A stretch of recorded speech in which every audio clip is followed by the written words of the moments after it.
राज्य उपसभापति युवा विजु जनता दल।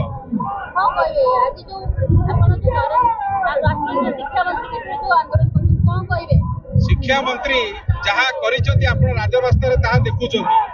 एभली एक शिक्षा मंत्री भारत वर्ष मोदी सरकार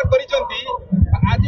सारा ओडिशा नुह सारा भारत वर्ष आप देखिपुर आप गणमाध्यम आज टीवी दुर्योग देखुं जंतर मंतर दिल्ली ठू आरंभ कर प्रत्येक राज्य राजधानी समस्ते आज राजरास्तार बुले 25 लाख युवक आज भाग्य समस्त आज भेड़ा बुड़ी पाठ पढ़ी समस्त अपाठुआ हो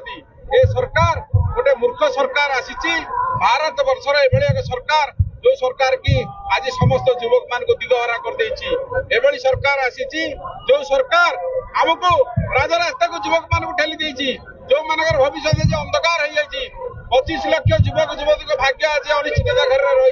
किए तार हिसाब दब किए तार से दायी रही सरकार बीजेपी सरकार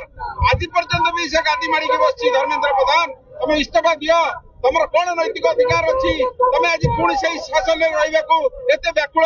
एत पुणी 20 जन सांसद को लगे आज जो भाया प्रेस मिट कर तुमको लज्जा लगे कथा निज देश को लुचेवाई 20 जन एमपी की आज चोर कर 20 जन जो लोकसभा एमपी आज चोर भाया ठिया विवृत्ति कर नवीन बाबू आह्वान तुम इस्तीफा दियो नवीन बाबू आज जहाँ कहते ओडिशावासी समस्ते समर्थन कर भारतवासी समस्ते आज नवीन बाबू कथा को समर्थन देते नवीन बाबू कहते धर्मेंद्र प्रधान देशर भविष्य देशर हित शीघ्र यथा शीघ्र इस्तीफा देवा दरकार ना आज घरे कई युव छात्र ना समस्ते स्कूल कॉलेज बंद करके आगामी दिन राजरास्तार ओल्लैबे धर्मेंद्र प्रधान जो इस्तीफा न देते युवक छात्र समस्त राजरास्तार गर्जन करेंगे ए गर्जन हूँ युव छात्र गर्जन ए गर्जन हूँ भारत गर्जन ए गर्जन हूँ ओडिशावासी गर्जन ए गर्जन हूँ विजु जनता दल गर्जन विजु जनता दल समस्त कर्मकर्ता एक होती जो पर्यंत धर्मेंद्र प्रधान इस्तीफा न देते से पर्यंत आम एमती गर्जन करूँ।